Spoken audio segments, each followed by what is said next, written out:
the crowd is so dense that we could not get a signal. We could not get any bandwidth to be able to talk to you, and had to knock on a neighbor's door to borrow their Wi-Fi. We're not going to show the house or their address, but I think that is a testament to the spirit of this city. It is the most neighborly place I have ever reported from, and the ICE agents who descended upon the city are not from here. The ICE agents, where are they right now? How close are you to them? How close are they to this protest? And how heavily armed are they? Well, there have been helicopters flying overhead. It's hard to distinguish the government helicopters from the news helicopters, but there's definitely police presence. We know that ICE agents are staying in Hilton properties around the city. We were at the Hilton Canopy downtown last night. Again, thousands of protesters making sure that they didn't get the peace they deserved after they killed one of their neighbors, Renee Good. The crowd, Ken, is it young? Is it old? Is it a cross-section of Minnesota? It's a cross-section of America. I talked to a gentleman on my way through the crowd who drove up from Iowa, but it is predominantly Minnesotans and folks from the Twin Cities who've come out to have their voices heard. And I tell you, these are tough people. I'm from Cleveland, which I think gets cold. It's not cold like it is here. And I don't know, I'm surprised we haven't seen someone in shorts today. If ICE thinks they can intimidate the people of Minneapolis, St. Paul, they got another thing coming. Ken, what was the reaction to people that you're talking about that after the tape came out yesterday that we now know the ICE murderer, Jonathan Ross, after he shot Renee Good, murdering her, shooting her in the head, that he exclaimed, "fucking bitch"? How has that information been received on the ground by our fellow citizens? Well, it is all adding up. The fact that in the minutes after the murder, the Secretary of Homeland Security called this woman a domestic terrorist. I've heard probably a dozen times that if she's a domestic terrorist, we're all domestic terrorists. The fact that that video you just referenced was released by a right-wing media outlet because they thought it made their guy look good. I mean, that is another window into the thinking of the ICE leadership and the DHS leadership that are doing this to the city. And the fact that before that ICE agent shot Renee Good in the face and called her an effing bitch, the last thing she said to him, her last words were, "I'm not mad at you, man."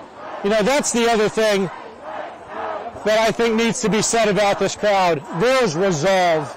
There is determination. There isn't the kind of angry bloodlust that is being visited upon them, though. This is a crowd that is determined to protect their neighbors and to preserve their freedoms. It's not a vengeful crowd. Is it a hopeful crowd? That's hard to say. There is an air of menace around this city. I talked to a faith leader yesterday. We ran that interview live, but I've talked to many faith leaders since who will not go on camera because they are afraid of their own government. You heard one of our guests yesterday talk about how the city has closed the schools. I'm hearing until at least January 12th because they are afraid of the federal government. Faith leaders around the city are rallying to the support of their immigrant neighbors who can't leave their homes to go shopping. They're putting together meal packages, distributing them across the city, but they don't want anybody reporting on it in person because they are afraid of retaliation. Faith leaders are terrified that the federal government is going to knock down doors of churches to keep them from feeding their neighbors. So, hopeful? I think there's a strain of hope, but it's on a knife's edge because the federal government, ICE and DHS, is trying to crush the spirit of this city. When you're talking to people, are they resolved to the degree that they believe in the end that we will prevail and that America will remain America? Or do they feel like it is all up in the air? Yeah, no, you see the number of American flags here. There are more American flags than any other flags, as it should be. And I have heard this pointed out time and again as well. ICE can't do this in more than one city at a time. Minnesota, Minneapolis, St. Paul is the front line right now because this is all ICE can pull off. There are more of us than there are of them. You'll hear that 100 times a day. There are more of us than there are of them. And in that sense, yes, America, as you and I think of America, Steve, is going to win this. ICE's America is not going to lose this because ICE is a bunch of cowards, and cowards never win in the long run. The attitude of the people on the streets that you're talking to in the aftermath of the last 100 hours towards ICE, do they have a message for the rest of the country that you could share? Yes, they have a message for the rest of the country, and they have a message for ICE. I think the message for the rest of the country was captured vividly in another video that came out today from Minneapolis, where a government agent came up, approached a woman, and said, "Haven't you learned your lesson? Didn't you learn your lesson from what happened yesterday?" The answer to which is, what's the lesson? And then he assaulted her. The lesson appears to be, if you express yourself, if you assert your rights, if you honor the First Amendment of the Constitution, we are going to shoot you in the face. I don't think anybody is intimidated by that. Again, there are more of us than there are of them. I've lost the thread of your question, but the resolve is palpable in this crowd, and the message for the rest of America is to follow Minneapolis' example, because they can only do this one city, meaning ICE can only hit one city at a time, and they need to get this reaction every damn time. Save America movement cameras are on the ground. We are filming as we have in cities across America from the beginning. Save America movement will assert its First Amendment constitutional rights. We will photograph these men and women behind the mask. We will do everything that we can to identify them in the public. It is nonsense that it is illegal to record an ICE agent. It is nonsense that it is illegal to identify an ICE agent, as Kristi Noem has said. As we identify these ICE agents and we find out who they are, no doubt many of them will have white supremacist ties, Proud Boy ties. As it appears, Jonathan Ross was a MAGA fanatic and a Proud Boy sympathizer. But we will root out the extremism, and we will use the First Amendment as our sword and our shield, and we will not be afraid. Do you, Ken, feel fortified with all of those people? So many people experience MAGA and these offenses against our liberty looking at their phone with themselves alone. What does it feel like to be in a crowd that is courageous and fearless and unintimidated? I feel fortified, 100%, and they are still flowing in. Ben, I know you can't hear Steve, but if you can pan the crowd and show just how far it extends, maybe lift the camera. I can't see the edge of it on any side. They are streaming across the park. It feels like the whole Twin Cities has turned out for this protest. And if they can do it in a city where ICE just murdered one of their neighbors, we ought to be able to do it anywhere in America. We can certainly do it from the comfort of our own homes, behind our own cell phones. We can certainly offer the kind of support to this community, to organizations like Save America Movement that are doing the work of telling the truth, because ICE is trying to drown that out. They are trying to flood the airwaves with their own propaganda. Why do you think Bovino shows up early in the morning to every raid to be on camera without actually taking the risks themselves? It is an information war, And I don't see how ICE wins against the kind of resolve we see here today. Again, very important to understand, everybody, that before any details were known, a mom, Renee Good, her brains splattered out across her car, a dog in the back seat, toys on the floor of the car, was denounced as if she were a peer of Timothy McVeigh and Terry Nichols and Ted Kaczynski and Eric Rudolph. She was smeared as a domestic terrorist by propagandists in service of a fascist government. Her body was desecrated by ICE, who prevented a physician from reaching it. And here is the result. The American people have revolted against this indecency with peaceful protests. And ICE, as Ken has pointed out, can neither imprison half of us or kill all of us.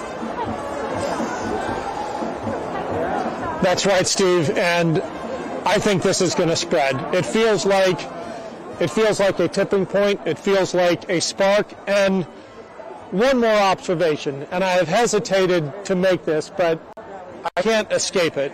I was in Kherson not long after the liberation from Russian occupation.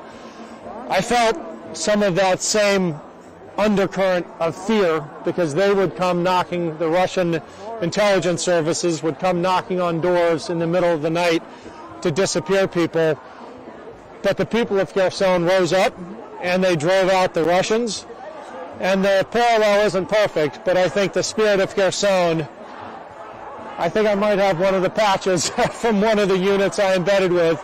That spirit feels alive here in this crowd, and it's a patriotic one.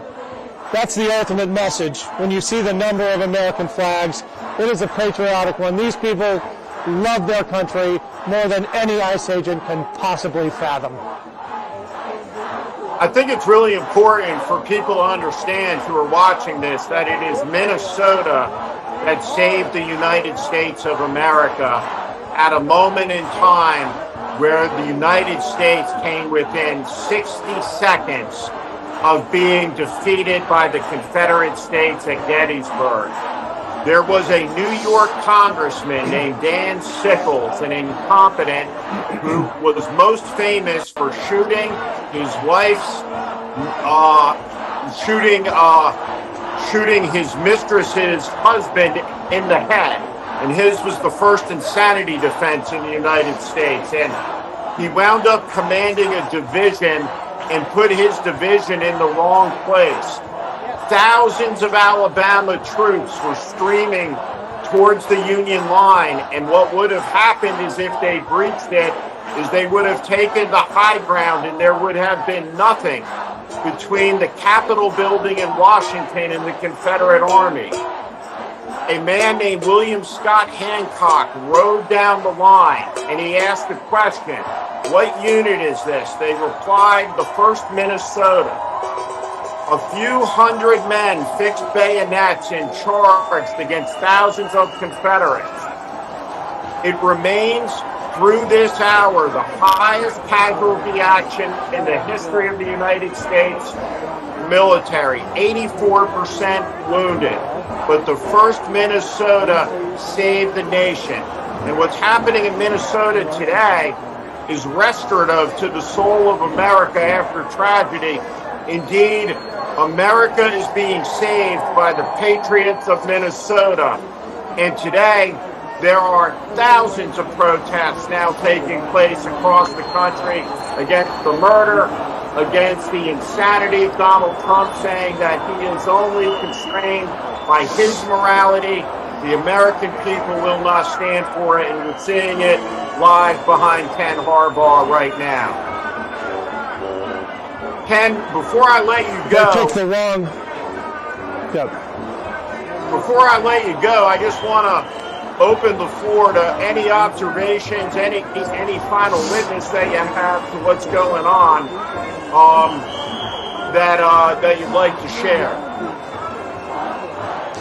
ICE picked the wrong city to test. They picked the wrong city in which to murder a neighbor. But I think, as you've alluded to, Steve, that this resistance should fortify the soul of all of America. And I don't think ICE will be able to go to any city in the country after seeing this without them finally being the ones to feel a little bit of fear. America shall not go gently into that good night. We are the Save America Movement. SaveAmericaMovement.org is how you sign up, how you get involved. And what I'll say is this. We got 11 months to Election Day where we can sweep these MAGA Republicans out of power, restore the checks and balances, and put ICE on a leash and a muzzle over their masks.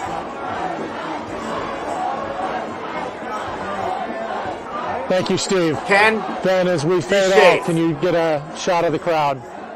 We will. You got it. Check this out as we cut, Steve. It's extraordinary. Incredible. Incredible scenes in Minnesota, everybody. The American people rising up. The American people making their voices heard in this, the 250th year of the independence of the United States of America. And this proposition that's being laid out today seems to be an uncompromising one. The assertion that all men are created equal and endowed by their Creator with inalienable rights, among them life, liberty, and the pursuit of happiness. Renee Good's pursuit of happiness was stolen by a murderer named Jonathan Roth. Her liberty was taken by an oppressive government that smashed its jackboot down on her skull, and now you see the response. You see the response of patriots. You see the response of young people, old people, black people, white people, Hispanic people, Somali Americans, Irish Americans.